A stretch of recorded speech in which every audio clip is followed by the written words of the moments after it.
the strange.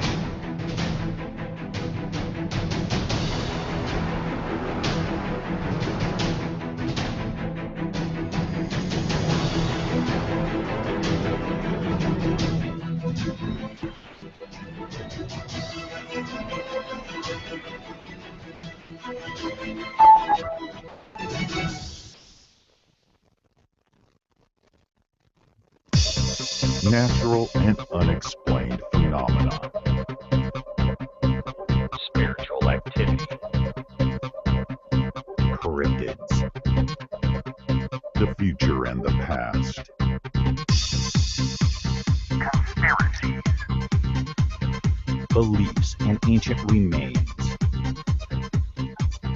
The radio program for you, the listener, and bringing your stories and concerns to the table.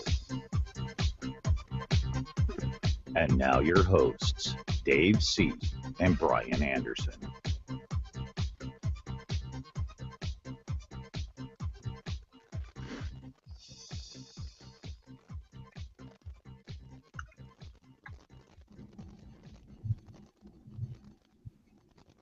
Welcome everyone to Beyond the Strange. I am your host Dave C. And with us is Brian Anderson and Steph. Oh, look at that. I just made a boo-boo.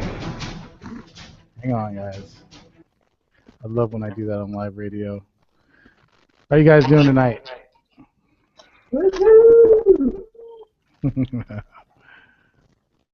I'm good, thank you. Awesome. I'm great. Great. That's awesome. Doing good here. Thank you all for being here on Google Hangouts and streaming from YouTube. You can follow us on Twitter at Strange Days 2015. The hashtag is hashtag #BeStrange with the letter B plus word strange. Also, there is a Beyond the Strange Facebook page where we post most of the show's info and updates. We're also on Google Plus under Beyond the Strange, and our email is beyondthestrange@gmail.com. Still working on that darn webpage, which I'm sure will be up soon. And finally, you can join the show with your Gmail account or call in on Skype. The ID is Strange Days 2015. Welcome, everybody.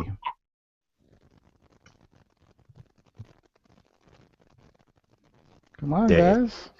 We're live. Dave, how has your week been? My week has been, I can't even tell you. I don't even remember. It's been that great. And Steph, how has your week been? Very good, thank you. Awesome.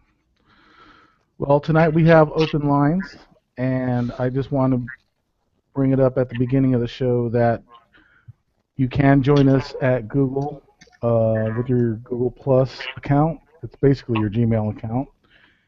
And once you're on the show and in the show, please be respectful. This is basically a free-for-all show. If there's occasional F-bombs, that's fine, but we do try to limit the cursing as much as we can. But as far as shit goes, that's all good. Sorry. I had to throw that out there.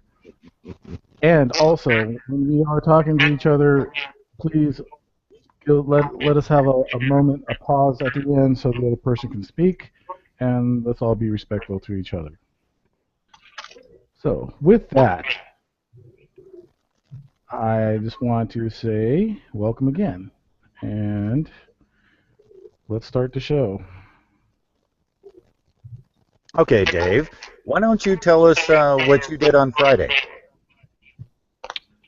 Oh, as far as going to the Waller house? Yeah. Oh, yeah, that was fun.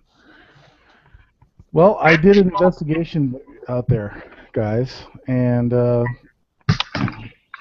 I did is I followed a hunch, or I should say a rumor, about that this house was haunted. And let me just pull up a little bit of information on this house. The house has now become a gallery of sorts. It's it's now like a museum slash art gallery, but people still claim that there are spirits or ghosts that are still haunting the premises. Interesting. And how old is this house, Dave? This is a really, really old house. It's been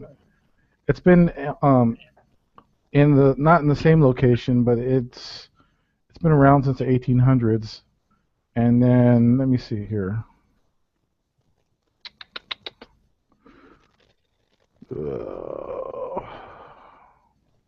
See, now I lost my page. But Hey, it happens. It's live.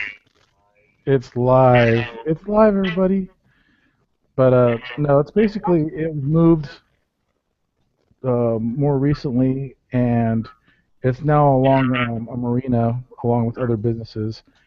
There's a couple offices upstairs, the gallery's downstairs, and the museum is more is downstairs.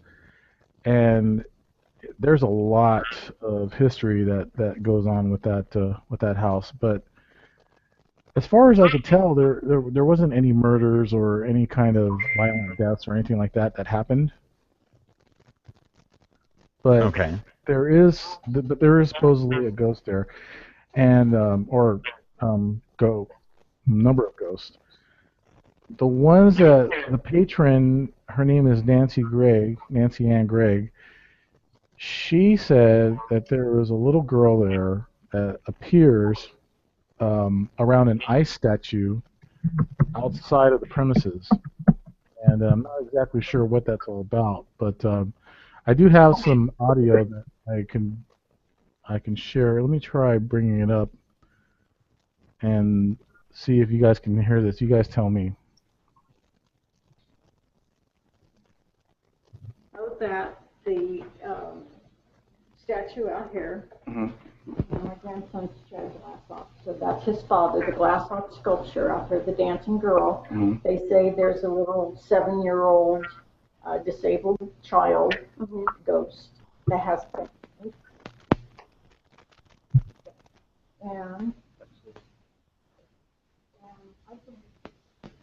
And so I've always known. Quick pause. When I was doing that investigation, the recording just went out for some reason after I played it back. So yeah, this is something that we've had a few instances on here that some weird phenomena was going on while I was there, and I was there with my wife Deb, and she didn't experience anything, but I did. I went upstairs, and I can actually bring that up too. But let me play the rest of this file. You guys tell me if you guys hear anything. Heard the stories of Mr. Beck. Mr. Beck has lived in 3 different residences in Fairfield Sassoon. One, if you go this house here, Yellow House on the corner, the house directly behind it, he lived in at one time, and that is said to be haunted. And on the corner of Webster and Missouri, a 2-story house just recently was converted to apartment upstairs. It was a single family, now it's 2-family living. A young lady with her baby was in here a couple months ago wanting information about Mr. Beck. She said that she was going down her hallway.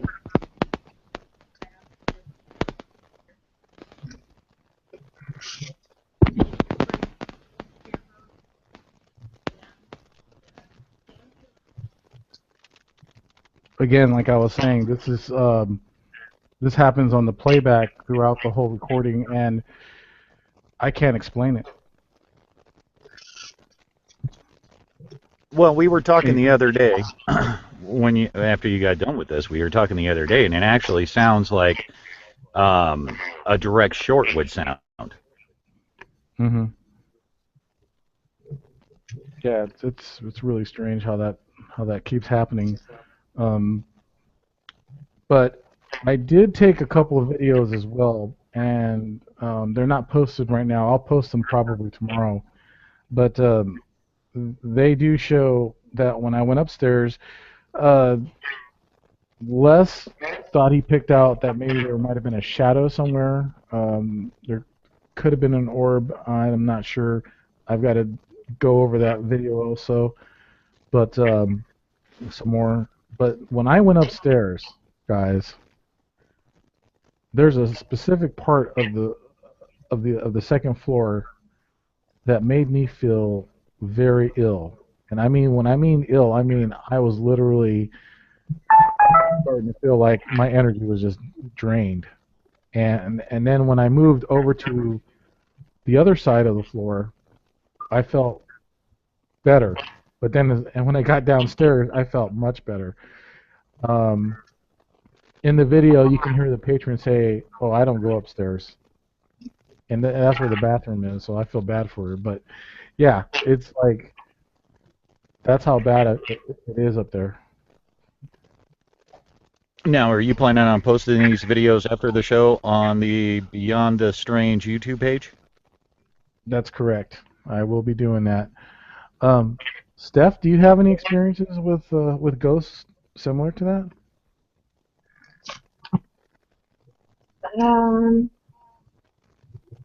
I have seen a ghost one time, and it was my grandmother. And she came to me in the middle of the night. She stood at the end of my bed, and at first I didn't know who it was. I didn't know, except I got up the next day and asked my mother. I told her that there was this lady standing in this polka dotted dress at the end of my bed, and my grandmother had been buried in a navy blue polka dotted dress.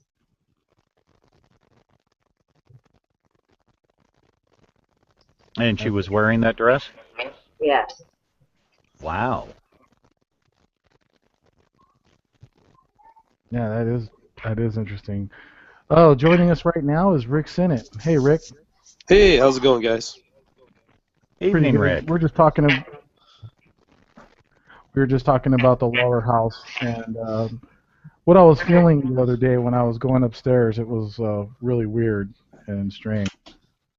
Yeah. I know you're saying that pain in your shoulder and nausea.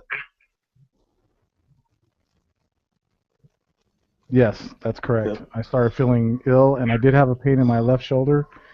And then as soon as I got downstairs, it just went away. Huh. What's do you know any of the history on that particular part of the house? I haven't heard of any other like violent crime or any type of violent death that's happened in that house. Yeah. But what I've known is that there has been another historical figure, I guess you want to call him. His name is Mr. Beck, that has appeared in not only that building but the building next to it. Huh. Okay. And that's the building that was moved, right? That's correct. Yeah. Did he show up in the? Excuse me. Sorry, getting over a cold here. So he's showing up in the building that's next to it after it was moved, right? Just getting my head wrapped around it. Sorry. Stumbling over my words a little bit here. Yeah, no problem. No, well, the building next to the building that I went to, that building has been there for a while, and apparently that's where the figure that Mr. Beck had been seen at, along with the building that they moved, which is now the Lawler House, or it is the Lawler House. Mm-hmm. Cool. Yeah,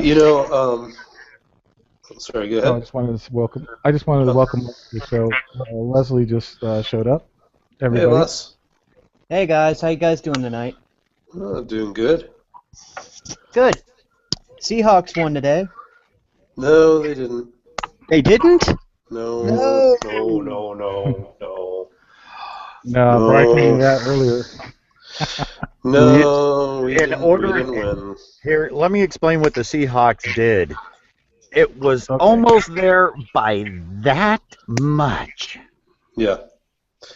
Yeah, it went to overtime and 3 points. I knew it would. I knew it was going to go into overtime about third quarter, late third quarter. I had a feeling it was going to go overtime.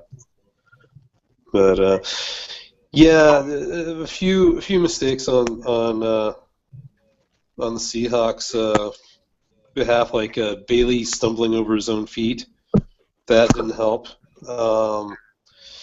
And for some reason, our offensive line decided to take a vacation and just leave Wilson open to get the living crap sacked out of him.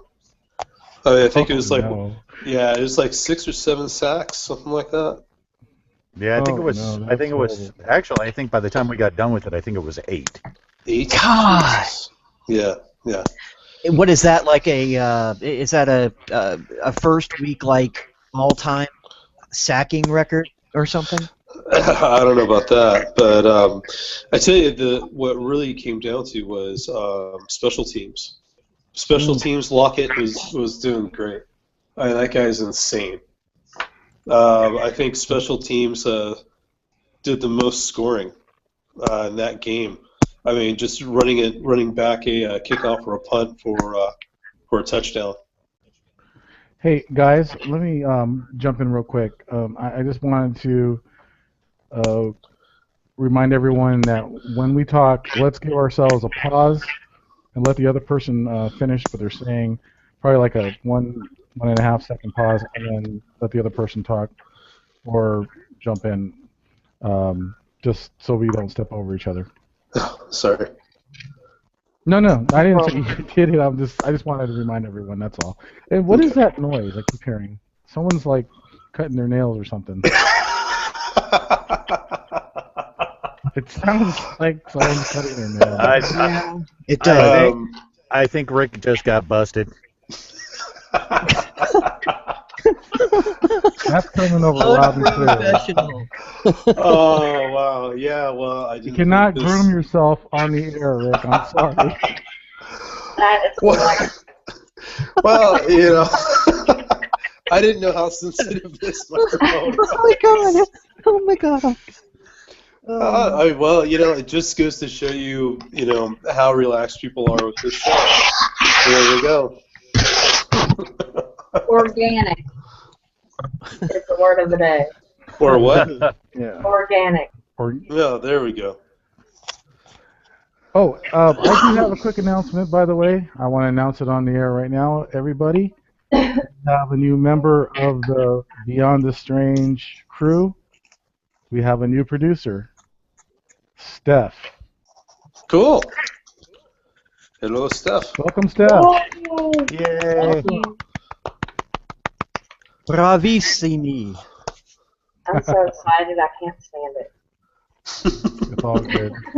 And now I know what you mean, Brian. I got to stop saying it's all good because it's starting to be not all good.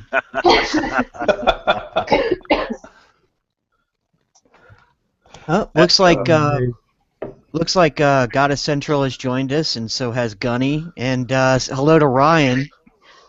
He's new. How you doing, Ryan? I saw your tweet earlier. Just wanted to say hi.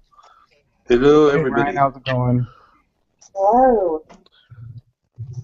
Gunny, Goddess, thanks for joining us. Hey, Dave. So, yeah, yes, sir. Back on the subject here. Yeah. Yes. Oh, his friends call him Randy. Sorry about that, Randy. I messed up your name. I apologize. Oh wow. You calling me Randy? No, Randy Finley. He's. I know. I'm just joking. Don't make you Randy, baby. What? You calling me Randy? What the heck? No, Brian, go ahead. I'm sorry. About the Lawler house here. Okay, so it was moved. How many years ago was it moved? I don't have that info right now, but it wasn't too long ago. But the building before that has always been there, and it's a theater now. Um, let me go back, and I'm gonna go ahead and mute everybody, and I'm gonna play the rest of that sound clip if you guys don't mind. Well, hey, I'm done clipping my nails, so. Oh man! All right, I was looking forward to that. There we go. All right. Here we go. Hygiene, This is her name is Nancy Ann Gregg. She's the patron of the Lawler House, and she gave me some of the history of the ghosts that people have been seeing on the premises. Here she is.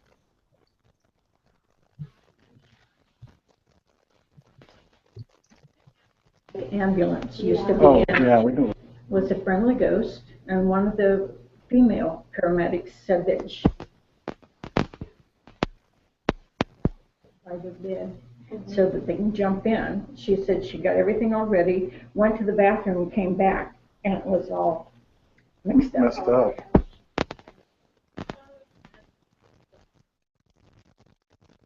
You know, and I want to continue this audio, but it keeps happening. That it's like something's interrupting the audio from the recording. It's really strange. Yeah, and and I was going to ask you, if you ran any tests previous or after you took this initial recording to see if, like running a microwave in the background around your phone for strange, microwave blips that might have interfered with it or any of that. Right. Yeah, and I haven't gotten to those tests yet, but I will definitely be conducting those this week. Unfortunately, after I left the Lawler house with my wife, life resumed, unfortunately, and so there wasn't a whole lot of time to go over those tests. But I'm definitely going back, and again, this was a preliminary investigation. I might want to add that the more data I gather, I'll definitely bring it back to the show. But there's definitely something there. I know that there's something there. Well, now, at the points that she was cutting out, that the static interfered, whatever interfered with the audio recording, what exactly was she saying? I heard girl or lady or whatever, and then all of a sudden whatever she said was like gone. What she was trying to say is that an 8-year-old little girl, the ghost of an 8-year-old little girl, seems to be playing around an ice sculpture that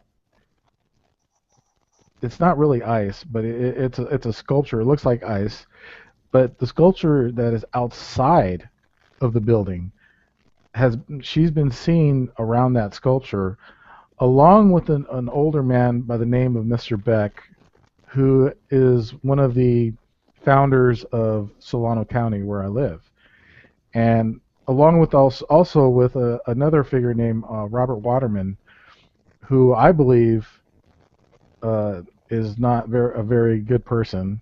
From what I've understand, there's been stories about him that his daughter was involved with the Native Americans back in the 1800s, before the town was founded. And also what happened is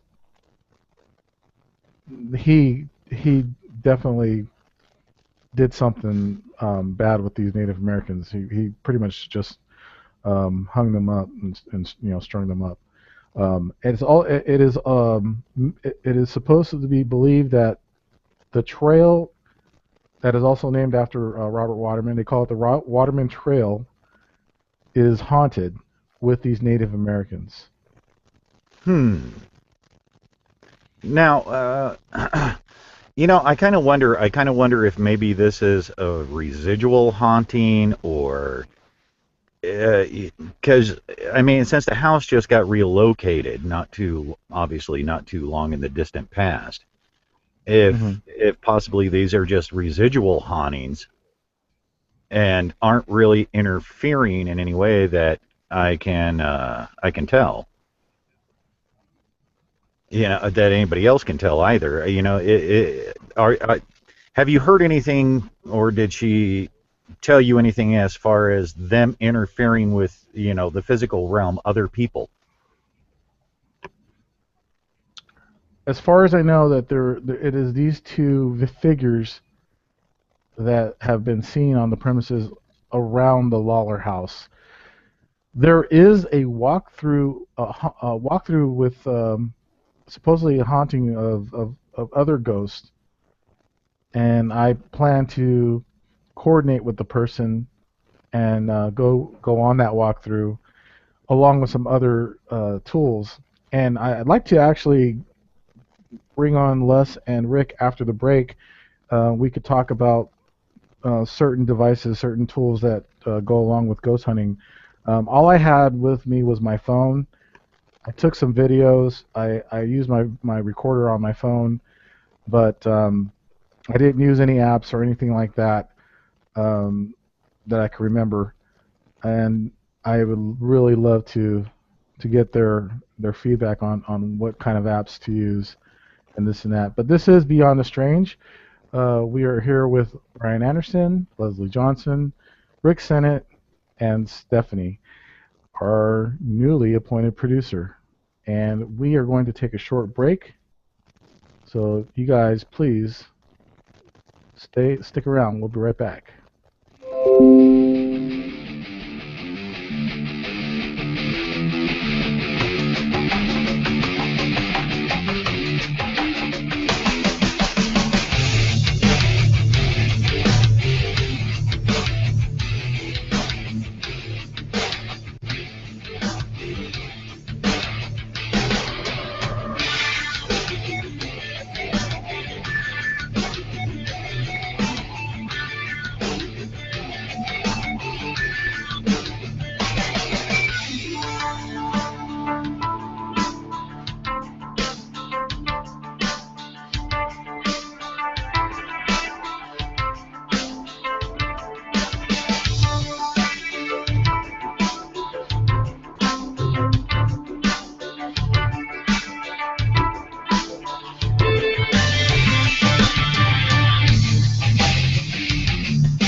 Welcome back, everybody. Who is that? I heard someone giggling there. Oh, that was me. I should have known. That was me. That's all right. Why is everybody muted? Les, Rick, Steph? Unmuted. Because. Okay. Because reasons. Gotcha. Never mind. Sorry. Cool. That's all right. Oh man, we're back with Beyond the Strange. You guys can Skype in. The Skype ID is Strange Days 2015. And also, if you have a Gmail account, I can invite you onto the show. How about that? So, well, we're talking about the Lawler House, and I apologize to everybody. I wish I had more information about the house and the dates and everything. Again, I'll bring an update on that. I do plan on going back, and I want to do a real investigation. This was just a preliminary investigation on Friday. I basically just stopped by there with my wife, and I used my phone to and use a recorder to see if I could bring up some stuff. And apparently there is some stuff going on there, guys. Well, so far so good with what you shared with Rick, myself, Brian, and Allison. You know, I was going to talk about the popping sounds that you heard when we discussed it earlier. As we pretty much came to the same conclusion. You know, mics, unless there's some type of external problem or an actual problem with the mic, they don't make sounds like that.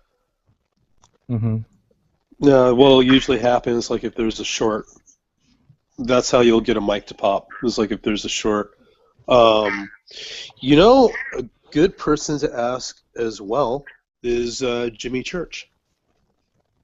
I know Jimmy will more than happily answer any questions you've got, because what you have to take into consideration is before Jimmy started and Fade to Black and everything, he has a long background with audio equipment. You know, he was like, I'm probably going to screw this up, but he's the main sound guy for Guns N' Roses for their album Chinese Democracy. I mean, he's got a heavy-duty audio background, and if I was going to ask anything like that, I'd ask Jimmy right off the bat.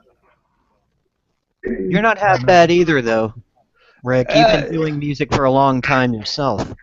Yeah, but also, I mean, Jimmy has actually worked for manufacturers, music equipment manufacturers. True.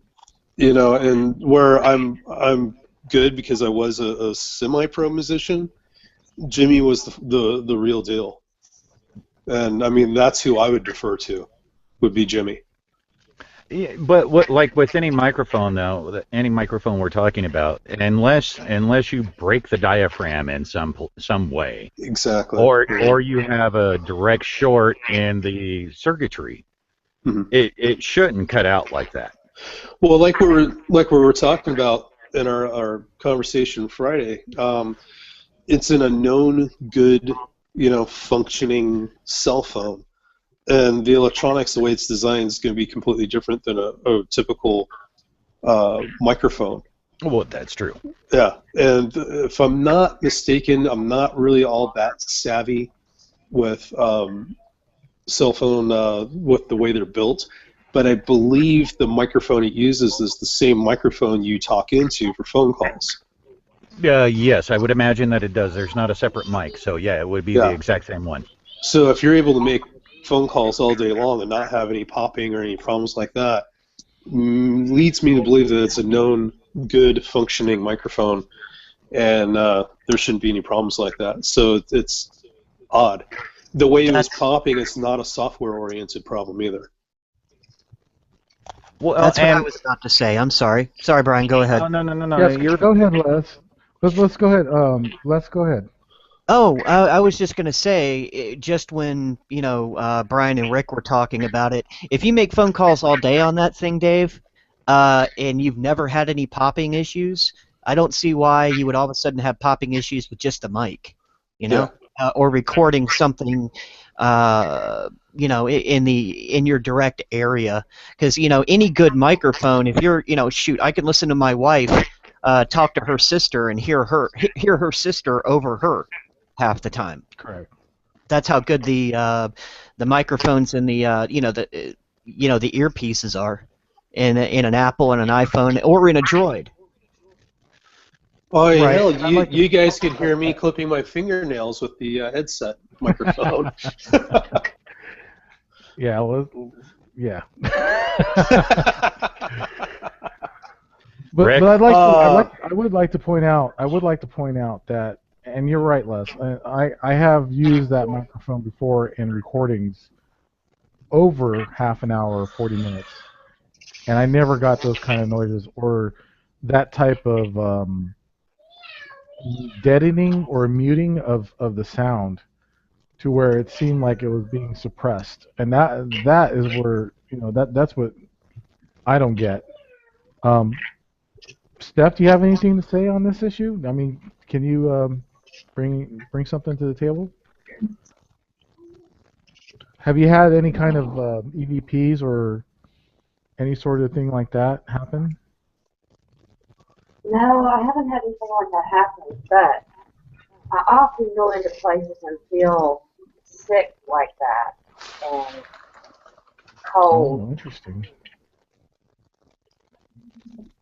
So I don't know if that means, I don't know, I always kind of feel like maybe I'm bumping up against something that might be evil or dark or I don't know. But it's just like something, I mean, you can just feel it run through you. I can't really explain it. Now that's something that I was told, or not really told by, but I've learned it somewhere that the spirit or the ghost doesn't necessarily have to be evil. It's just something that happens when we're in the presence of a ghost. I was told by the patron that these spirits weren't really evil but they were good or anything, but they were playful, and part of that voice clips, the patron was trying to tell me that, or was saying on the recording, is that Mr. Beck had moved around the shoes and other equipment of the EMTs that were there at the time. This ghost seems to be around quite a bit. Oh, I forgot something. I used to live in this really old house, and I never locked my back door ever, but I always got locked out, and I never did figure out how that happened. Now, see, something like that is really strange, and like with Dave's phone call, the odd part about where it cuts out is when she starts actually talking about this little girl, it suddenly you get the short circuit sound, and you can't hear what she's saying, not real clearly, anyways. But it's right as she's starting to talk about it that it happens. Yeah, that's the part that gets me also. Rick, do you have any kind of experiences like that, or you were telling me about this EVP generator? Can you give us some more information about that? Yeah, it's a free Windows-based software that you can download and install. It's a two-part thing. You have the EVP maker, and then you have the phonetics generator, where it grabs basically it grabs the phonics from, and kind of like a spirit box will randomly grab frequencies. This one randomly grabs phonetics, and when a spirit puts forth energy and effort, can make it form a word. And like I was talking about Friday, I've taken random crowd noise from around the world. I mean, crowd noise from a mall in Japan and different places like that, and ran it through the EVP maker, and it's not something that can just grab things in a particular order to make like an audio version of pareidolia. The instance that I had in my house, I was able to hold a conversation with a spirit, basically. where I mean we're just going back and forth, you know, kind of like we are now, with casual conversation. Except, you know, one of the people's dead. It's a bit weird, but I mean, you can even get voice inflections and things like that. Like when I was talking to him, like, you know, my dad's on the phone with me. Is that okay with you? He goes, fine. And he just like sighed and said fine, and it's like, okay. That's not something you can just randomly get. You know, it's even if it was a coincidence, the coincidence itself would be in the realm of the paranormal. You know, I mean, it's not quite possible to have that type of a random occurrence, if that makes any sense. Yes, of course. And that was called E.B.E Maker. Is that correct? Yeah. Yep. Okay. And like I was saying before, it's written by a gentleman in Germany. So if it errors out and you can't read German, just shut it down and restart it. Oh, that's good to know. Thank you. Yeah, I mean the interface Pointing is that in, out. yeah, the interface is in English, but if it errors out, it's in German. But Gotcha. yeah, it's really good. And you know, just like any other investigation, you can get skunked with that. I mean, there have been times I had the one really, really amazing session when I was trying it out. I mean, it gave me goosebumps the whole 9 yards. And then on one investigation my dad and I were on, we got zilch. We got a few responses that could have been responses, or it could have been just a coincidence. It wasn't anything strong to go either way. You know, so it's just like any other tool.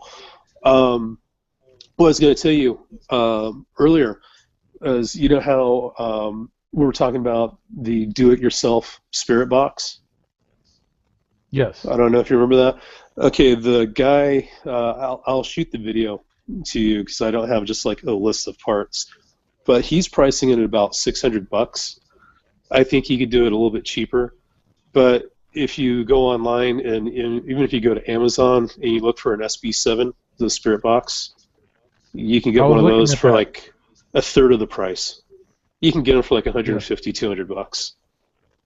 I was looking at the SB7 yesterday in one of the videos, and that's where it does a sweep. Is that correct? Mm-hmm.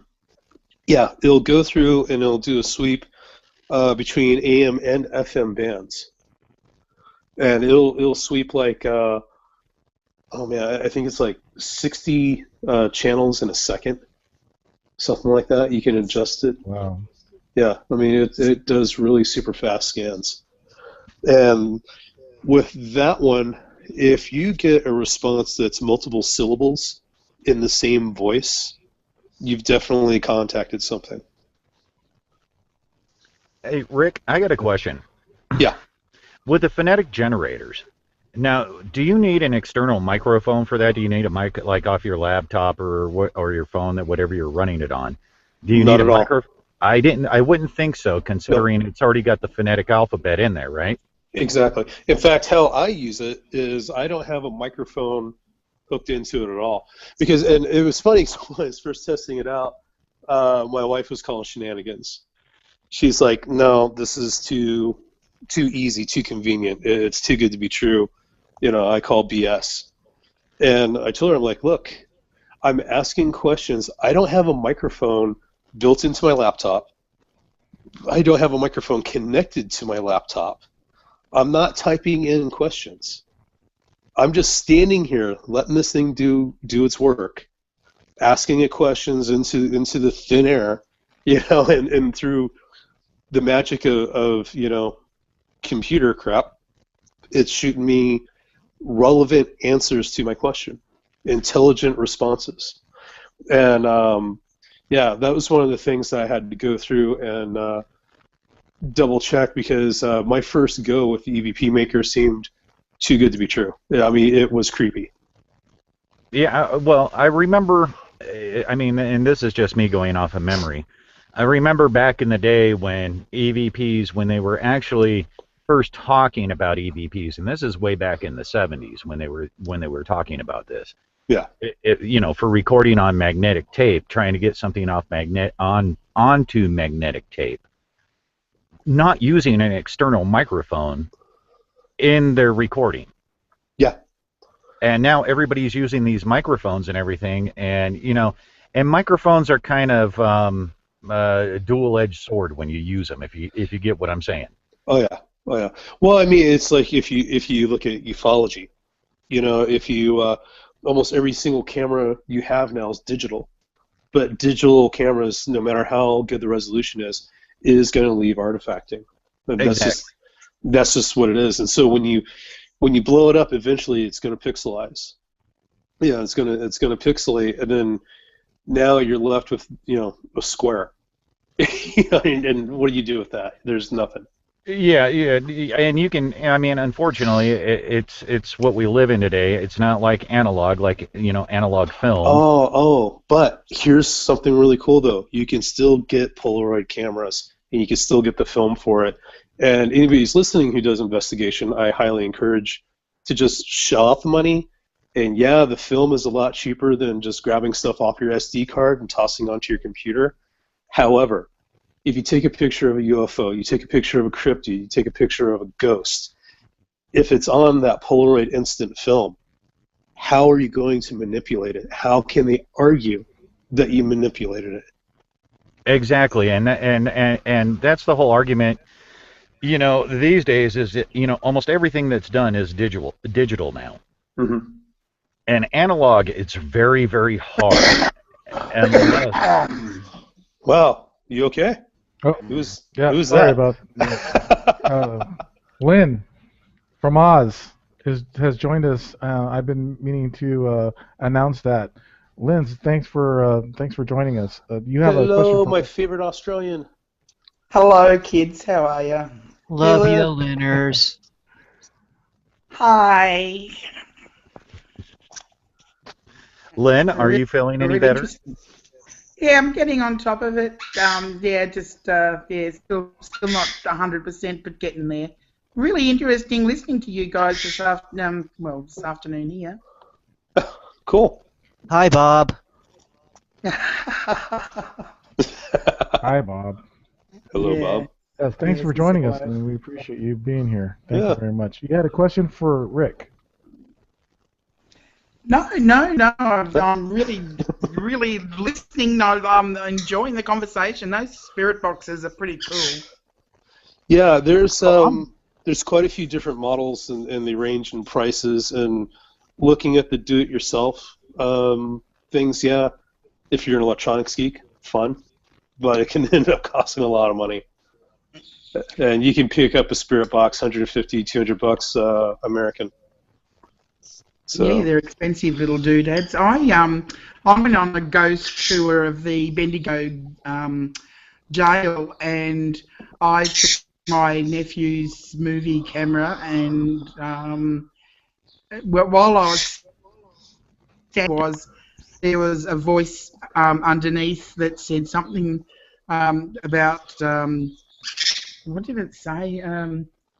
It was like it was saying that there was a dual hanging. Huh. Oh, wow. That was really weird. Like, yeah, they must have hung two guys in a row, and his voice was, just telling me. Oh, wow. Actually, I had a question for you, Rick. Okay. Sorry, Leslie. I was going to bring that up. No, that's okay. I just jumped in, jumping in the pool. Rick, yeah. Have you ever heard of anybody actually taking the actual microphone off of the recorder, of like the new digital recorders, and that they actually just have the input there for, and that still people are getting electronic voices?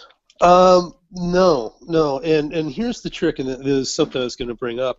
Where you get a lot of your EVPs from, it's weird. If you have a static noise in the background, like a box fan or White something noise. like that.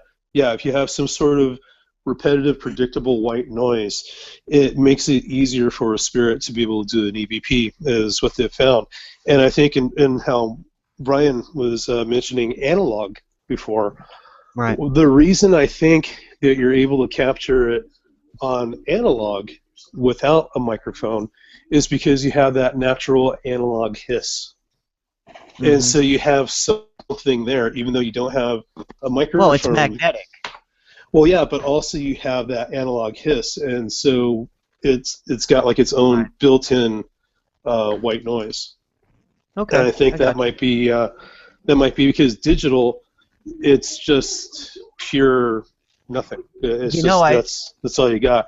And if you go from digital or from analog to digital, when they remaster audio, you'll still hear that hiss. Well, it's digital hiss now. So yeah, I was going to just say one more thing. Yeah, they totally stopped selling Polaroids film altogether. Not to mention, it's how easy is it even to pick up 35 millimeter film anymore? Well, where there's the internet, there's a way, and there's a lot of people who still they have their own dark rooms. They have their own. They do all their own developing and stuff like that. I mean, I don't mean in the paranormal field, but I mean just photographers overall, like Debbie Finch, who's a motorcycle culture photographer, and John Covington as well. I believe Covington still uses film. I'm almost dead certain Fitch does. And some of the most beautiful photographs you'll ever see. But no, you can still get film. You can still get it all developed. You can still get all that stuff. And also you can still get Polaroid. In fact, if you go to Polaroid, if you go to their website, they show you all the new fun-colored camera models that they're still coming out with that use the instant camera, use the instant film. Okay. You know, that's one thing I'm glad I took in college was actually learning how to develop 35 millimeter film. It's a lot. It's becoming a lost art.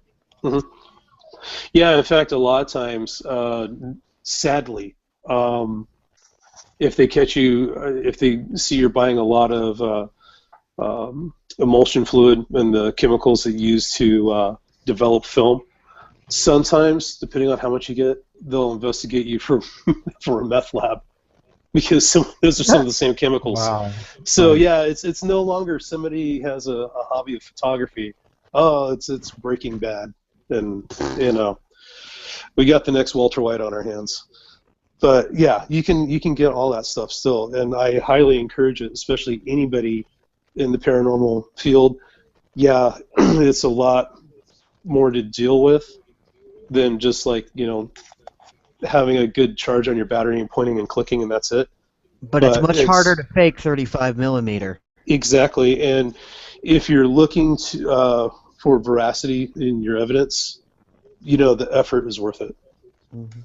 In my humble opinion, it's and really the effort that you're putting out is not that much.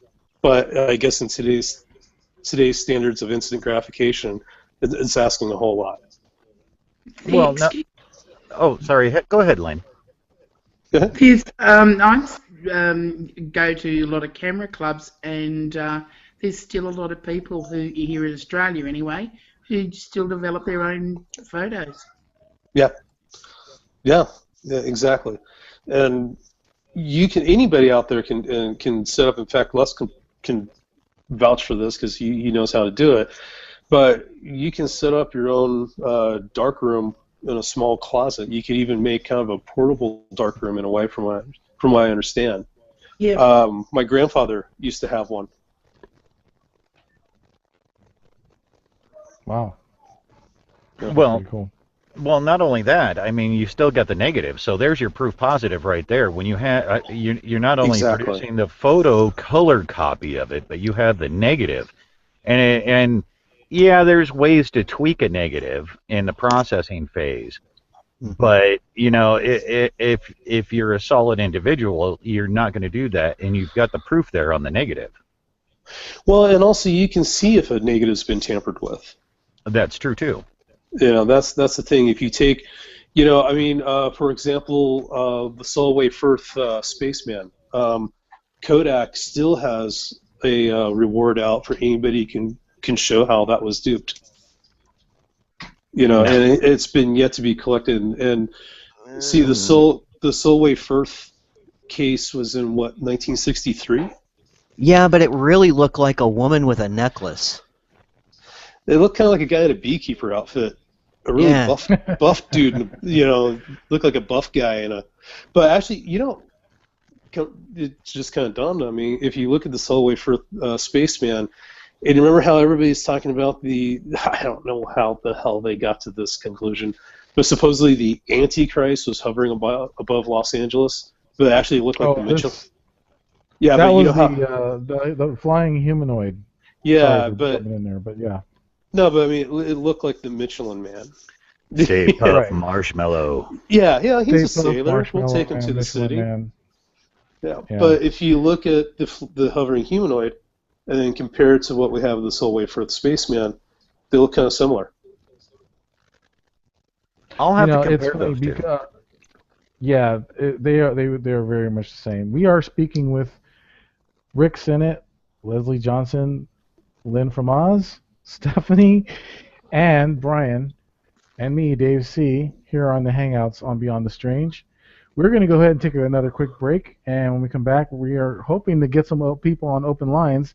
The Skype ID is Strange Days 2015, or you can join us here on the Hangouts if you have a Gmail account. So please stick around, and we will be right back.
Welcome back, everybody. This is Beyond the Strange. I am your host, Dave C., with Brian Anderson, Steph, Rick Sennett, Lynn from Oz, and Leslie Johnson. And I just wanted to welcome back everybody. We are on Twitter at Strange Days 2015. You can hashtag us at VStrange, and you can find us on Skype. The Skype ID is 2015. So I wanted to bring up something that I totally forgot about, Dave? but Dave, yeah, sorry go to ahead. interrupt, brother. It's not 2015. It's Strange Days 2015, right? My bad. Strange Days 2015. Thanks, Les. A little scattered right now, but I wanted to bring up a picture that my wife had brought to my attention a while back ago. It was at her mother's funeral, and her dad had had it for a while, and he gave it to her just recently. And in the picture, it shows him next to a car, and as far as she remembers and other people remembers, there's nobody else in that car. But yet, there looked like there was a lady in the car, had the same type of hairstyle back then. It was like like the old '60s short hairstyle, the Jackie Onassis type hairstyle. Like a bob? And the bob, exactly. Thank you, Brian. But also in the window, in the window right next to him, there was kind of a reflection, and it looked like a really distorted old elderly person. It was really strange, and that picture wasn't a Polaroid, but it was one of the pictures like you have developed at like Long's or CVS or something like that. But it was very interesting. I can't see how something like that can be distorted, especially this was back in, I don't know, I think it was like the late 80s, maybe early 90s, before all the digital stuff was going around, Photoshop and stuff. But it was just really interesting to me. Well, back then, a lot of times what they would try to pass it off as is an error in the emulsion process, or maybe there was something wrong with the film itself. There's a few things that can affect film, heat, radiation. If you have radioactive film, where in the hell are you getting your film? Yeah, that's a couple of the things that would get. They would just, that was their version of swamp gas, if you will, for the photos. And sometimes, yeah, it was true, and then sometimes there's just no. It's not heat. It's not an error in the developing process. There's actually something on the film. Well, and Steph just brought up a good one. You always have the chance of double exposure as well. Oh yeah, I've had that happen. Yeah. Or depending on the camera that you have, you can also have light leaks in it, depending on its age and its build. That'll also affect the film as well. Yeah. But double exposure, making a double exposure look like a person, like a person with a bob. Well, I'm not saying it. I'm not saying that's the case. I'm just saying that's a possibility. Yeah. Double exposure was another one. I forgot all about that one. No, that's a very good point. Yeah. That's a very good point. That's a very good point, Steph, that you brought up. The way that it was presented, though, in the picture is you can actually see like somebody. It was like if that person was standing in front of the window with that face, but then the person in the back, there was nobody back there that anyone can remember. It was just her father standing next to the car. Well, one of the big errors that you'll get with people trying to use double exposure for hoaxing a paranormal photograph is the proportions. Yes. That's a big telltale sign, is the proportions. And people say, well, how big is a ghost really? And it's like, well, I'm sorry, I don't think a woman in life who's like 5'2" is going to appear like she's 6'4", you know, as a ghost. You know, who knows? Maybe she can. I don't know the ghost rule book. Nobody really does. But usually it's the proportion, and that's usually how they get found out. And like we were talking before, it's like, well, show me the negatives, and then you find out the negatives are tampered, and you're like, okay, well, you're full of it. But you know, we have more proof, or I think there is more proof on the evidence of, you know, another dimension or ghosts or, you know, paranormal in that aspect than we do with UFOs. And we do. I mean, in all honesty, we do. Yeah. Well, I mean, that's something that Les and I have talked about before, in in some of my rants with my dad, with our, you know, investigations, is you have more evidence of ghosts in the spirit world and all that than you do of, well, first off, UFOs. Whenever you're investigating UFOs, any of the ufology folks out there will pretty much back me up on this. You're kind of chasing your tail unless you're lucky enough to be there right when it happens. You're always following the story. You're not there when the story happens. However, with cryptids and with ghosts, if it's a repeatable, there's a pattern, and if there's a pattern, you can follow it. Oh yeah, absolutely. And that brings up something that I was talking to with Steph earlier. I think it was back in the late 70s where, you know, they were taking pictures. They would take a leaf from a tree or a plant, tear it, and I can't remember the technology they were using, but they were actually showing, you know, you could see the solid part of the leaf that was still existent, but then the leaf would show the rest of itself in a different form. It was still the outline of a leaf. It was just lighter than the original. I can't remember the technology they were using. It's a type of photography, I believe, isn't it? It's called Kremlin photography. It's to take pictures of auras. It's actually developed in Russia. There you go. Now, is that still in use today? Yeah.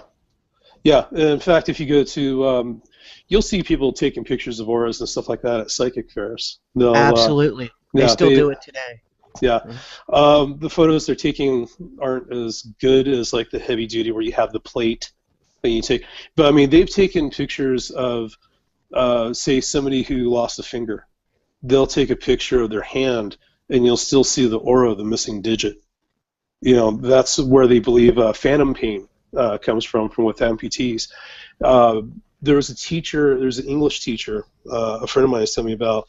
He turned around real quick. He lost his left arm in a car accident. He was standing next to the wall, turned around real quick, and he felt like he smacked his arm into the wall, but the limb is missing. And they believe that phantom pain actually comes from the existing aura.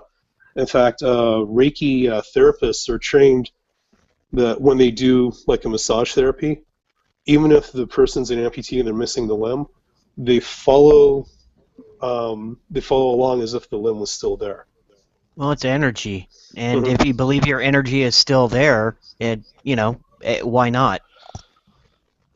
It's part of your soul, part of your spirit that's still in the body. I mean, that's what I would think. I just want to step in real quick and say, hey, Lisa, Pieces of Lisa, thanks for joining us. And she also says, I was able to repeatedly record a chorus of voices speaking to me in lyrical fashion. Like you said, white noise, wind, running water, the air displacement caused by passing buses in the rain.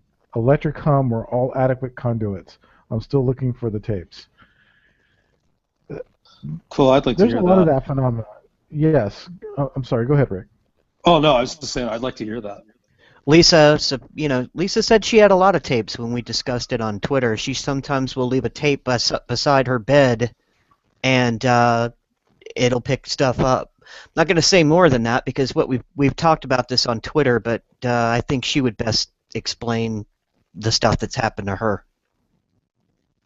Yes, I'd love for her to come on the show and just give her experience also. That'd be great. Yeah, Lisa.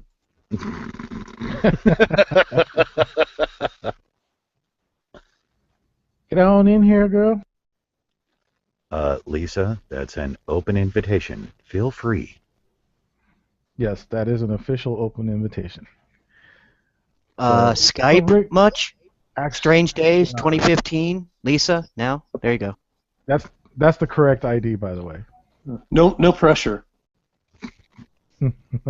No pressure at all. Did you call yet? No pressure. Not yet, not yet.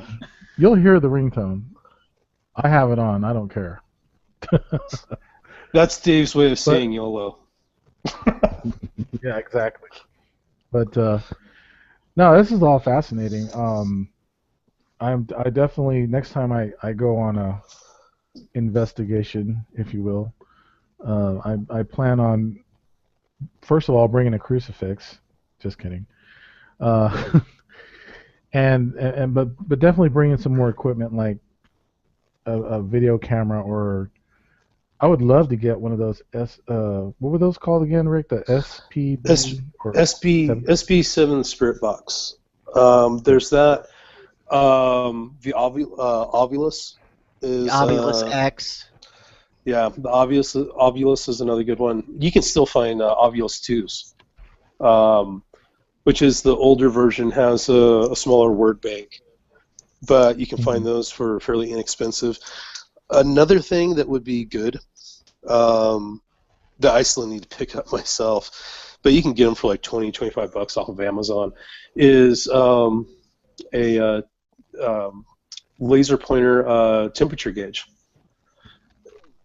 And you just pull the trigger, and it'll take the temperature of a certain spot, certain surface, and things like that. So what you can do, as soon as with that, you can grab ambient surface temperatures, and also you can target it to a certain specific area. So like, what's the temperature of the wall versus the floor versus the ceiling, things like that. They're used in culinary a lot. To take the temperature of flat grills, things like that. That's always a good idea. And you know, Dave, the crucifix, as long as you believe in it, it gives you power.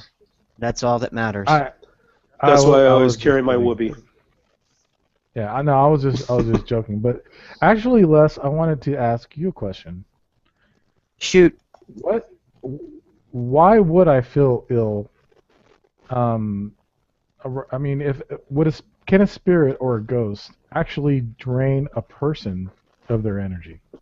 Well, you know, there are Michelle, one of the psychics that used to be on Paranormal State. She used to consider herself, or she calls herself, an energy vampire.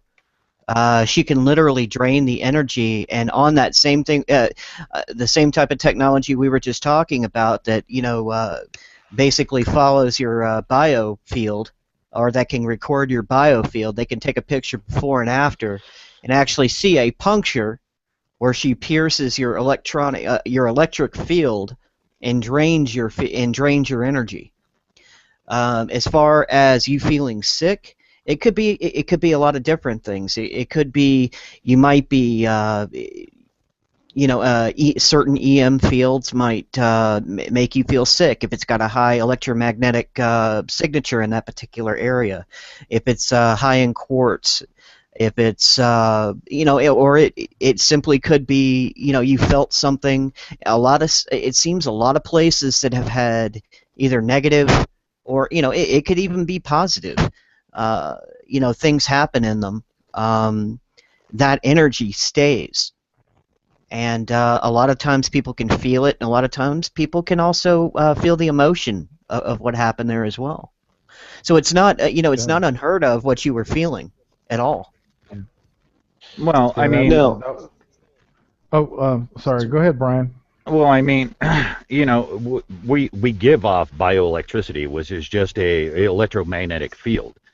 That's all, we produce it. Almost everything we use produces it around us.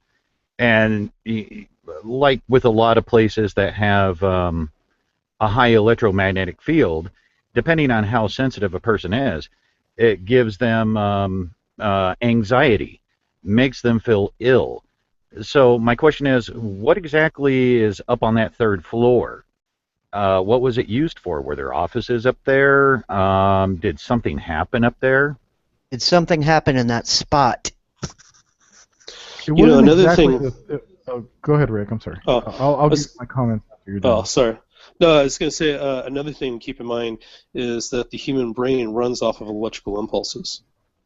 So, I mean, just expanding on what Brian was saying, yeah, electricity is important, to the human body. Runs our A whole lot of body. a lot of people don't really think about that. And with the brain running off of electrical impulses, and like he was saying, certain electromagnetic fields, people will feel anxiety. They'll feel panic. Um, like we were talking about before with Bigfoot, certain frequencies, sound frequencies can make you feel ill. Also, electrical frequencies can do the same thing. Also, if you're hypoglycemic, you're having a little bit of a sugar crash, and then you get into an area with a really messed up electrical field for some reason, whether it's naturally occurring or artificially created or paranormally created, then boom, there goes your nausea. And also with the electrical field, you're already kind of vulnerable. Boom, there goes the panic. That could be a few factors, not meaning to debunk any of the paranormal part of it, but that also could be just like a logical scientific explanation as well. Which you can't always rule that out. Right, and no, those are all great. That's all great information.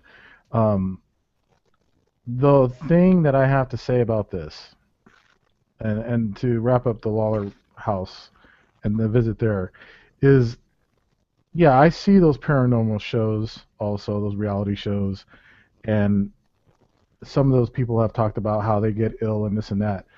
I want to tell you guys personally, I felt it, and it was really strange. The hypoglycemic part, I can understand that, Rick. The only thing about that is when I moved away from the area, and this was on the second floor, folks, not the third floor, but the second floor, which had offices, but the doors were closed. Again, I'll post the videos tomorrow on YouTube. But when I walked away from the area is when I started feeling better. And when I got downstairs, I felt like normal again before I went upstairs. And when I spoke to the patron, I asked her about upstairs, and she told me, I don't go upstairs. I don't like going upstairs, and I don't go upstairs. And so that's definitely something that like I remember said, she said she hated using the bathroom. That's right. She doesn't like using the bathroom, which I feel really bad for her because that was the only place to go to the bathroom in that building. Wow. I do want to. I know it's a suck. I mean that's just really bad situation. Well, you know how you bring up. Sorry. Go ahead. I'm sorry. Yeah, I just want to bring up that Rita wanted to give us a shout out saying rock that show, guys. Goddess Central says it is because of the change of electricity, Dave, which coincides with you, Rick. And yeah, that was definitely an experience. I just wanted to tell you guys that. Well, when you initially described, excuse me, what was happening to you, and you said pain in your left shoulder, my automatic response is, oh my God, either Dave's having a stroke, or somebody is kind of giving off an imprint of what happened to them. Maybe somebody had a stroke in the house or in the area that the house is on now because of the left side pain. But you said it's shoulder, not arm. I thought it was yeah. Again, I thought it was like a heart attack. Yeah, because that panicked. I am a big guy. I'm a big guy, but the weird part about it is when a person has a heart attack, it is the arm, and you do have those kind of symptoms, but I didn't have any other symptoms with it, and it went away almost instantly when I got downstairs. Yeah, so I mean, with taking into consideration when you move locations, dropping an elevation of like 10 feet between floors. That doesn't cure a hypoglycemic attack. It doesn't cure a stroke or a heart attack. It doesn't cure, things like that. So, Not that I've heard. in my mind, I'm voting, something kind of paranormal there. Hey, Dave. Because if you look at it, there doesn't seem to be a scientific explanation. Hey, Right. Dave. Yes, Brian, go ahead. Let me ask you a question. When you were doing the audio recording, did that happen to correspond with the position you were in on the second story at all? The audio with the video that I was doing, the audio was all great on the video. Both videos that I took, none of that suppression happened with the audio. It just seemed like when it was happening with the recorder part of my phone. Right. Same way.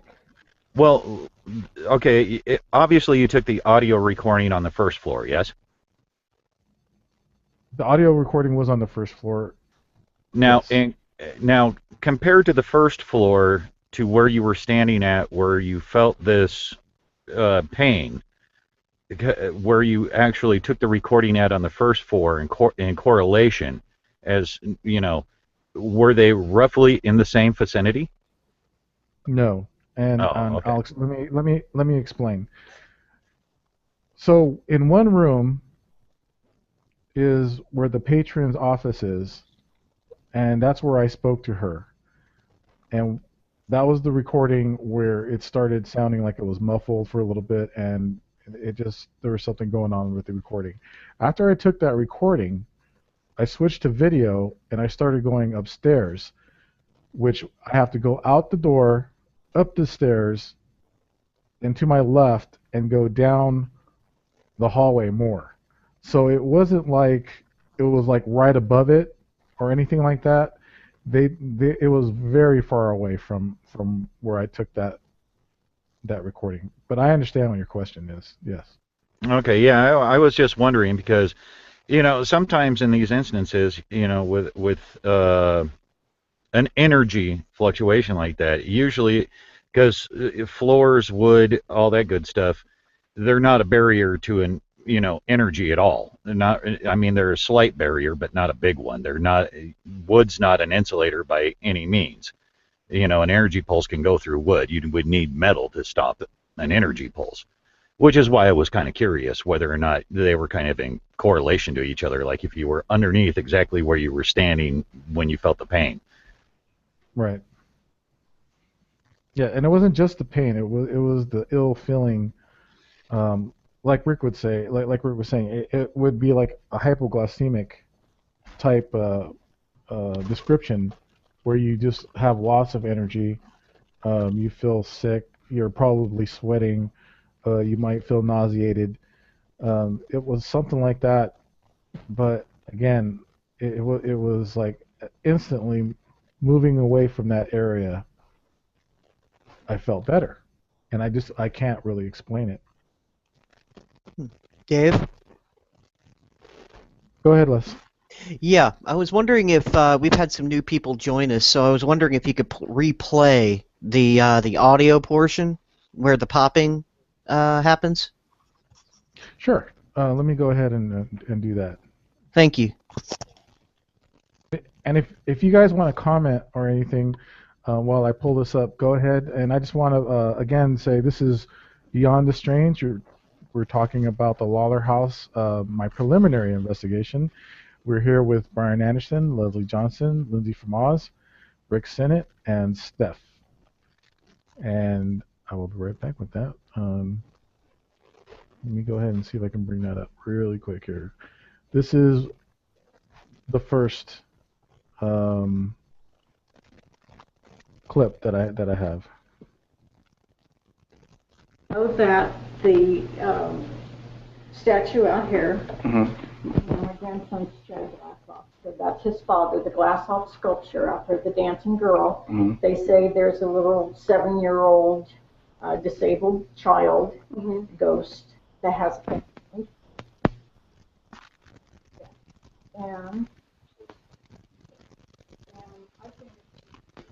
and so always known and heard the stories of Mr. Beck. Mr. Beck has lived in 3 different residences in Fairfield Sassoon. One, if you go this house here, Yellow House on the corner, the house directly behind it, he lived in at one time, and that is said to be haunted. And on the corner of Webster and Missouri, a 2-story house just recently was converted to apartment upstairs. It was a single family, now it's 2-family living. A young lady with her baby was in here a couple months ago wanting information about Mr. Beck. She said that she was going down her hallway.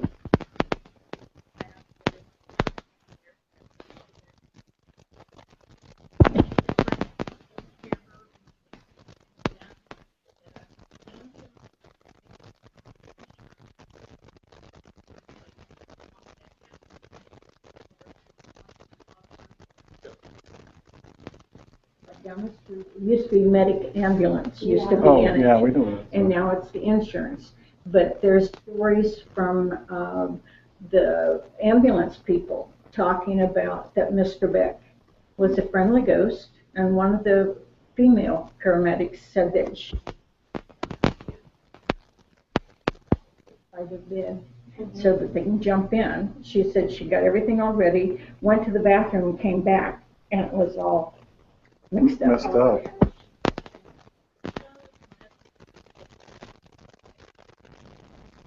So it just continues to keep doing that through the clip. There's a little bit more, and where she's describing Mr. Beck, what she was trying to say is that they had the EMTs, or the people that she was describing, they had their shoes lined up in a certain way, and when Mr. Beck, I guess when they left, the shoes were all messed up. So they're thinking that Mr. Beck was like kind of playing with them or whatever.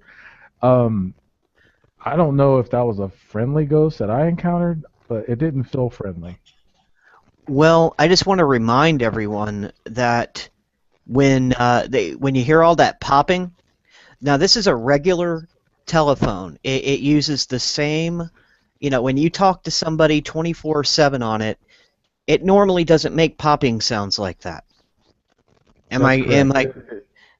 Yes. You don't hear right, it. You don't get popping sounds like that. So I mean, to me, the first time I heard it, I imagined little fingers, little invisible fingers, running its fingers along the circuits, trying to figure out a way to talk to you. That's what I saw anyway. I mean, it's just that's imagery for everybody, but I mean, it literally sounded like something was trying to figure out the electronics to communicate, or maybe that was the way it was communicating. I don't know. Right, and I also want to point out to everybody that I was holding the phone pretty leveled with my chest, and try to get everyone's voice in on the phone when I was speaking with the patron and with my wife. We were all talking. We're kind of in a circle. I wasn't moving the phone very much at all, and I didn't have it muffled at all. It was just in my hand, and I didn't do anything else with it. But yeah, that's a good visualization. Les, that's right. What I heard was you could still hear the background conversation to a degree, and it sounded like something was trying to muffle the microphone or messing with the microphone in a way, because you could still hear a little bit of the conversation and behind that. Right, and if you guys notice, I believe did Steph bring that up, or somebody brought it up that when the patron starts talking about the ghost, is when it really starts happening, like with the little girl, and then with Mr. Beck. As soon as she starts talking about Mr. Beck, that's when it really starts to, start getting muffled and cracking noise. I think that was Allison when we were discussing it on Friday. Oh, yes. Thanks, Les. That's right. That was Allison. Yeah. But yeah, it's like somebody applied actually a fader to the conversation and lowered the conversation down, like probably about 15 dB. Lowered that conversation down about 15 dB.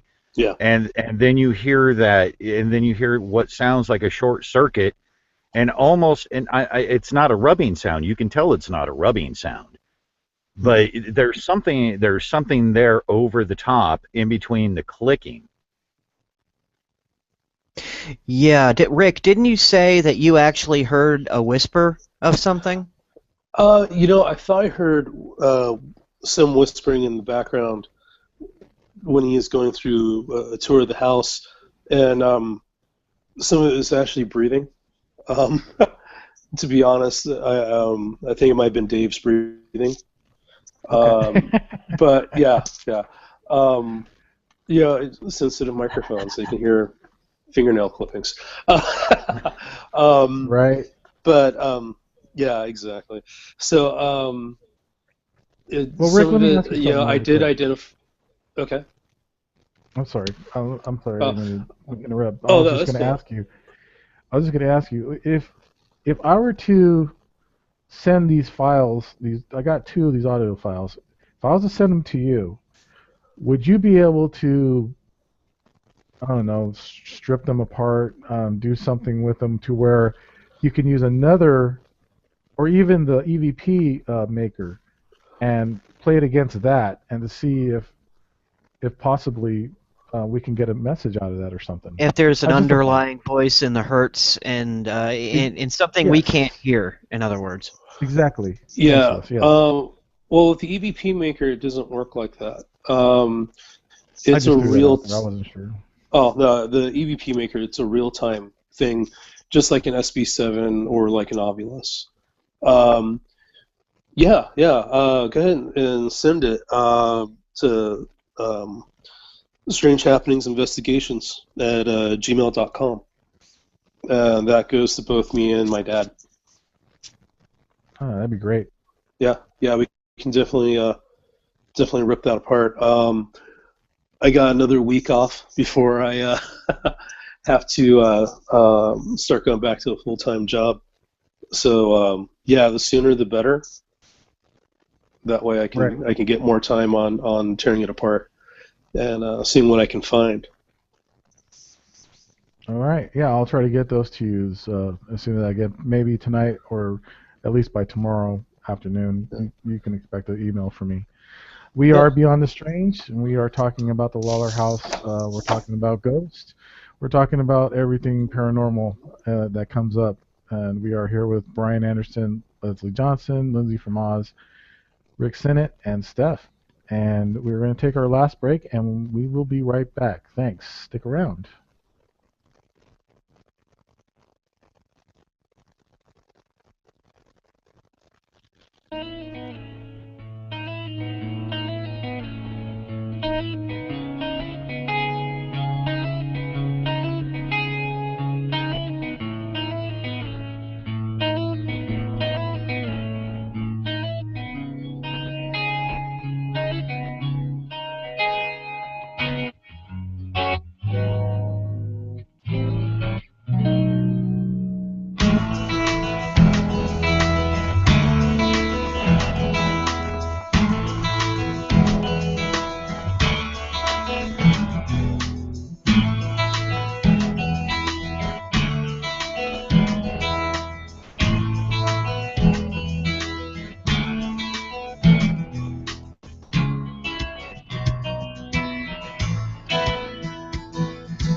And we're back with Beyond the Strange.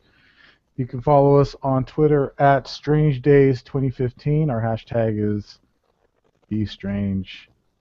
And you can also Skype us in at StrangeDays2015. I want to thank everyone for coming on tonight. Brian, Les, Lynn, Rick, Steph. Thanks a lot. Thanks, everybody. Oh, no problem. I gave you the wrong email address, though. Oh, well, that's Yeah, all right. You can put it in the chat. I can get it from there. Okay, cool. Well, I'll just shoot to you in Facebook. But it's just it's strangeinvestigations at Gmail. All right. Yeah. No problem. Les, are you there, my brother? I is here, my brother.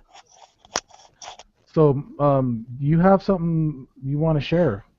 Yeah, and believe it or not, it's one of our family members from Fade to Black.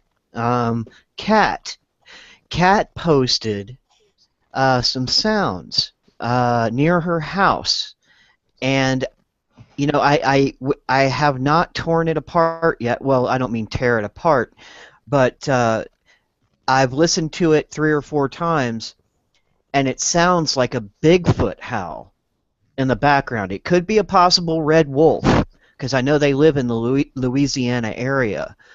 But it sounds, if you guys get a chance, and I know there's a lot of Fadernauts out there who are also Beyonders, and listen to this show every week. So if you get a chance, go listen to it and tell her what you think. It's a really cool post. I just thought I'd mention it. Where is it posted at? Facebook. That'd be great. Oh, okay. Yeah. You said she posted it in the Fadernauts family, or? I believe both. She might have posted it in FNF, and I think she posted it in regular as well. All right, that'd be great. Yeah, I'd love to talk to her about that too. And yeah, anybody out there who's got anything like that, you know, you can get a hold of us through Twitter at BeStrange. We follow the FTB hashtag. We're in the Fadernauts family, and I would love to get anyone's take, any kind of sound clip, anything they want to talk about. This is what the show is for. It's for everyone, right, Brian? Anything paranormal. That's right. Brian, you there? I'm here. Oh, okay. You got really quiet, brother. I was just wondering where you went. I was just listening to you guys chat. I've been social media inept this week. Oh, I understand that one. Lynn, did you have something to say? I'm sorry. Yeah, I've got that clip that I had from the Bendigo jail. I've got that on a clip, so I'll put that on the Fadernauts family on Facebook, and you can have a listen to it there. Oh, that'd be great. Hey, Lynn, if I'm not mistaken, that's supposed to be like one of the most haunted places in Australia, isn't it? Yeah, it's pretty good. I took lots of photos, of course, and because they encourage it, and yeah, got lots and lots of orbs, and yeah, just this spooky voice saying what it says was tandem. It sounded like it said tandem, like yeah, they must have hung 2 guys at the same time. But anyway, I isolated it, and you've got it on a clip. That's cool. Great to hear. Yeah, that'd be great. tandem. Huh. Hey, Lynn, sweetheart. Yes, sweetheart. You could also, if you haven't followed Beyond the Strange yet on Facebook, you should probably try to post it there too. So as Beyond, Oh, okay. listen to it there too. Yep, okay, I shall. Yeah, that'd be cool too. Put it on there, and it'll also go directly to our hashtag BeStrange feed, and other people can see it that way also. And click on the link for the Facebook Beyond the Strange. Steph, you there? Yes, I'm here. You Are you you have any there? more experiences? Yeah, is there any experiences you want to share? I can't think of anything off the top of my head. No, that's cool. It's all right. I just wanted to get make sure everyone had a chance to share something that they might have experienced recently, or any point in their life where something paranormal or something strange happened to them. Something else that happened to me when I was at the Bendigo jail. I was only like there 5 minutes, and they were doing the introductory thing, and the guy that leads the thing is a bit of a psychic, and he was saying that he could see a little boy standing next to me, and as he said it, I felt like there was somebody patting my head, the back of my head, like stroking my hair, and it was really scary. And yeah, that was the first thing that happened to me while I was there.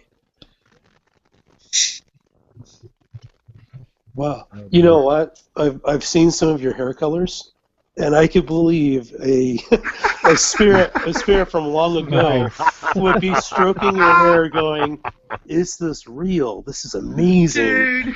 You know. Yeah, probably. Yeah. I That's like awesome. I like them all though.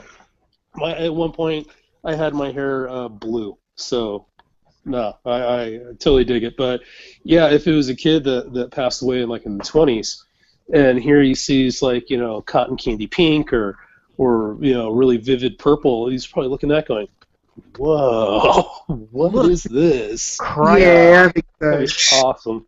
Yeah, crikey. Crikey, look at that hair. I gotta touch it. Oh. Oh, that would have been cool.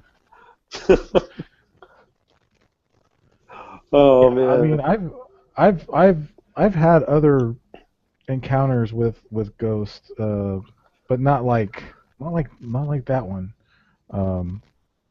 There was an instance where I was taking a nap, and I could have swore I was how should I put this lightly, molested by a ghost. They were kind of like patting me on the butt, and when I turned around, there was nobody there. Was she Either that or it was hot? a real. That's what I'm saying. But actually, I kind of shared this with Les, and Les might have thought that it could have been let me get this right, Les, a succubus. Succubus, not an incubus. Well, it could have been an incubus too, but No, I don't want it to be boy. an incubus. Hey there, buddy. No, I like but your jeans. hey boy. I would hope it was Hey, boy. succubus. But no, I saw something on Discovery Channel or one of those channels, and they were talking about succubus, and it's very no, they're very interesting that they appear to look one way, and then when they're with you, they just become like this hideous looking thing. Is that true? Yeah, that's my ex-wife. Wow. A lot of people have dreams of the hag. I don't know if you've studied up on that. They'll have nightmares of a hag trying to strangle them, and it's also tied into the succubus. That's what I saw on that show, as the person met up with like a real beautiful woman, and when they got back to their place, this woman was just basically transformed in front of the guy into an old hag, and like he was like it was strangling him. Now, Seriously, You know, there's so many nights in scary. Vegas that ended like that. now, in all seriousness, getting back to succubi, if I remember correctly, don't they feed off the emotions? Either they attract you, and then they feed off the fear when they transform into their normal selves. Actually, a succubus can be an incubus and vice versa. They generally they feed off the sexual tension, or they feed off the sexual. The succubus. So they go both ways. Yeah. Boy, teenage boys. A succubus breeds, or will take the spiritual sexual energy from a male, and vice versa, and it'll use that to impregnate itself, and vice versa. So you're going to tell me an incubus actually gets pregnant? No, but it Once can it- impregnate itself. Yeah. Or it can turn into Well, are they a hermaphrodites? succubus, and then Sounds like hermaphrodites. yeah. They kind of are like spiritually hermaphroditic, I guess. Not diphylectic now.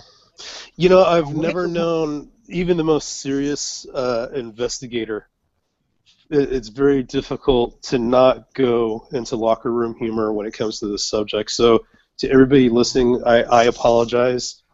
But even Why the are you most straight. apologizing? No, but I mean, even the most straight. Well, the reason I apologize is for the people who have had experiences like this.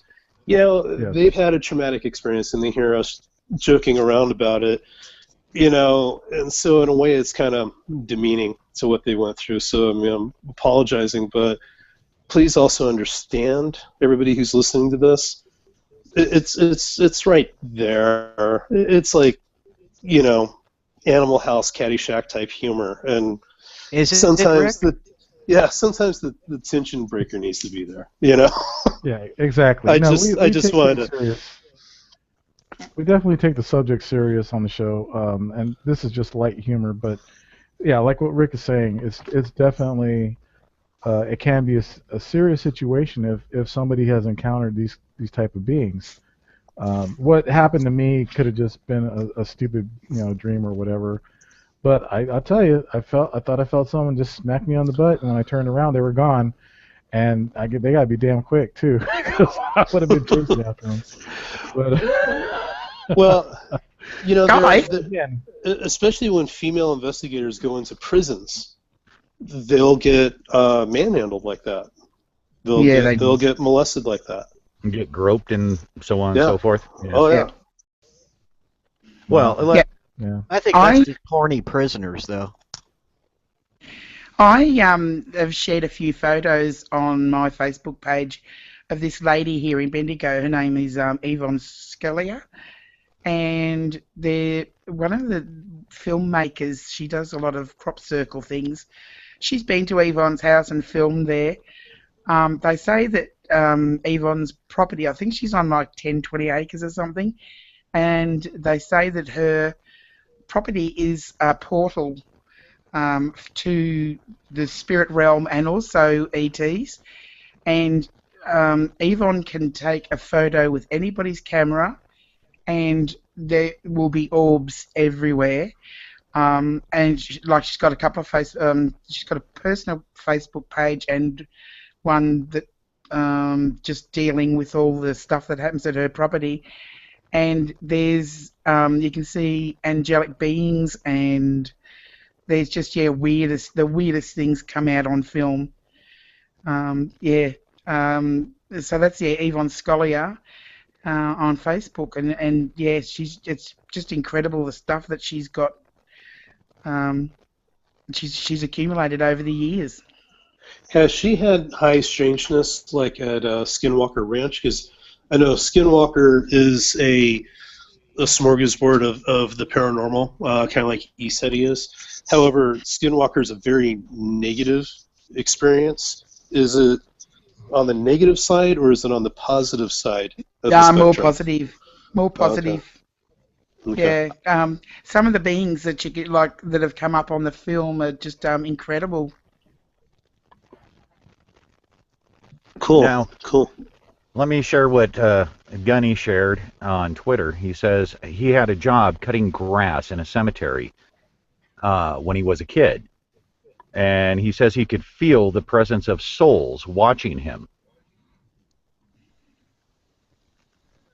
Wow. Cool. Yeah, you know,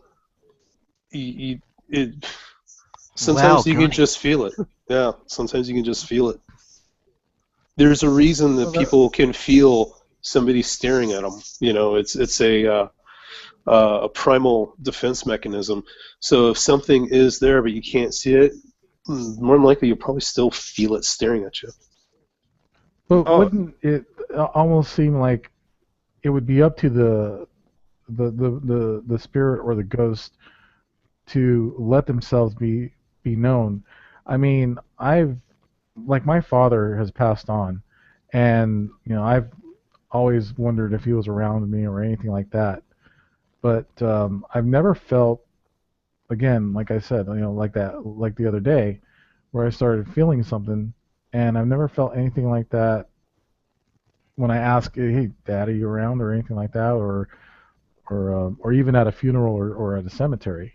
This was just at a house, and it's just really strange how that happens. Well, if he's at peace and moved on, then he has no reason to hang around. Good point. If he's happy and content with his life, and if he's not worried about you or your family or anything like that, or is overly worried and he's just like, hey, Dave's got stuff together, I don't need to worry about him, I can go on and everything's cool, then he's not going to go on. And personally, I know, well, that I had a son that passed away, and I don't really feel him hanging around, and I take that as a good thing, because it means that, he's passed on, he's doing his thing, then it's good. Well, I've sat there, I've walked into houses and walked into cemeteries and everything. And, I mean, there are some houses I've walked in, and it just hits you like a brick wall. And I've had to turn around and walk back out and not go back in because the feeling was that oppressive. But other houses, or other places that I've walked into, it's kind of like almost getting a head rush. I mean, it's the only way I know how to explain it. It kind of leaves me disjointed, displaced almost. But it's not overwhelming or oppressive. I have a relative's house that is extremely oppressive. I mean, it's just like going from regular land to all of a sudden being thrust 20, 30 feet underwater. I mean, it is very oppressive. And I can't handle being there more than like 15, 20 minutes.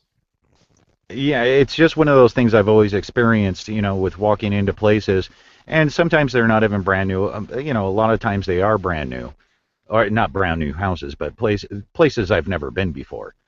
But a lot of times they're not. And it's just, you enter it and you enter in, and you may take 3, 4, maybe 5 steps in, and then suddenly it's like, I go, and that's the only way I know how to express it is, it's kind of like a lightheadedness, like disjointed, out of place. And other places, it's just, other places I've been, it's just been oppressive. I mean, just this, it'd be fine, it'll be fine for a minute or two, and then suddenly the oppression just mounts. And on those, I've just got to turn around and walk out and not come back, on most occasions. Yeah, I don't blame you. That's part of the reason I was glad to leave my old job. Not going to say the company, but there's only 2. But basically a satellite dish TV installer.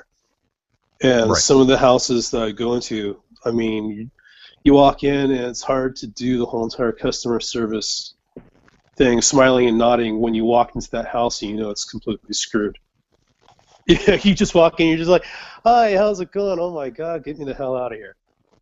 Hey, Rick. Yeah. Everybody, if you want to, I posted a photo. I posted this to Phase to Black the other Thursday night, but anybody wants to take a look at it, may have a couple of interesting artifacts in it for you guys to take a look at. I Cool, what is hashtagged it? it on Be Strange and Beyond the Strange. It's a photo of Other me than in the- my fade to black shirt, and I was posting it just to. I had thrown this in the trash pile, and for some reason it was never thrown away. It got put back in my regular lineup, and I found it the night Jimmy asked people to send any weird experiences they had before or after fade to black. This was a half an hour before a show one night. And I was just taking a pic. My wife took a picture of me getting ready to show my colors in my shirt. Cool. And this was meant to be thrown away. I don't know why it kept it, and that's when I noticed all the interesting things in it. Are you talking about the orbs? Yeah, I know orbs are a funny thing to talk about when you talk about paranormal. No, But, it's swamp. It's swamp gas. Hey, Yeah. Les. Swamp grass. Yes. On the drape. What is that on the drape? It's not from a TV. I'll tell you that. Well, it kind of looks like a TV, but I wouldn't imagine a TV being on the other side of a window where that's covered by a drape. No, considering it's darkness out at that point when I took that picture, there should be no light coming through that drape. Wow, that's very interesting. Now take Yeah, a look that is a beside very- the left side of my head, and you'll see 3 orbs in a triangle formation. You'll see another orb on my left sleeve.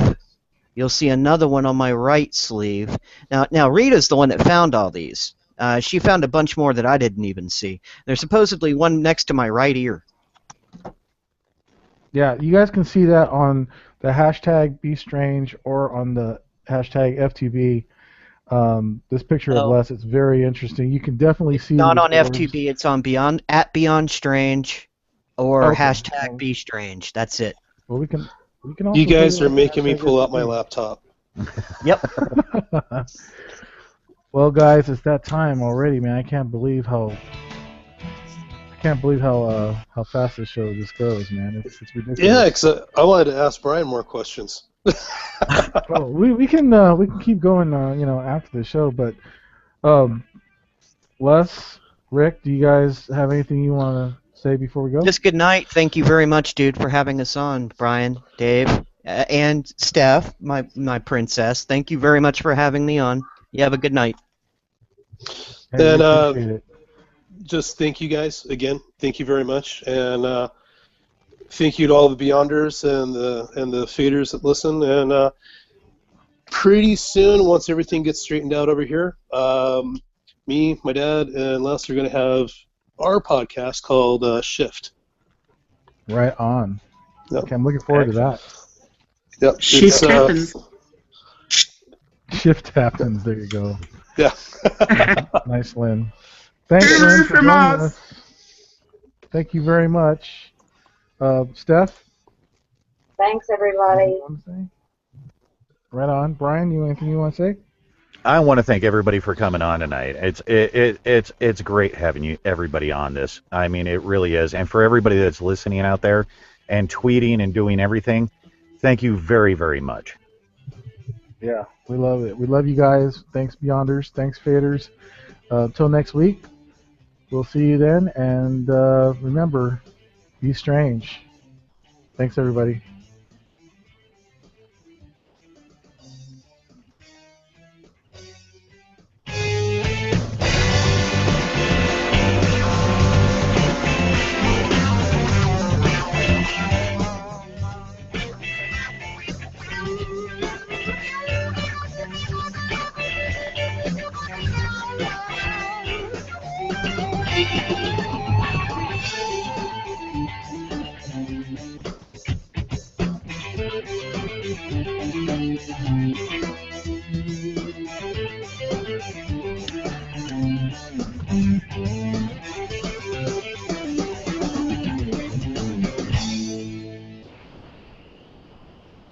I love that closing music.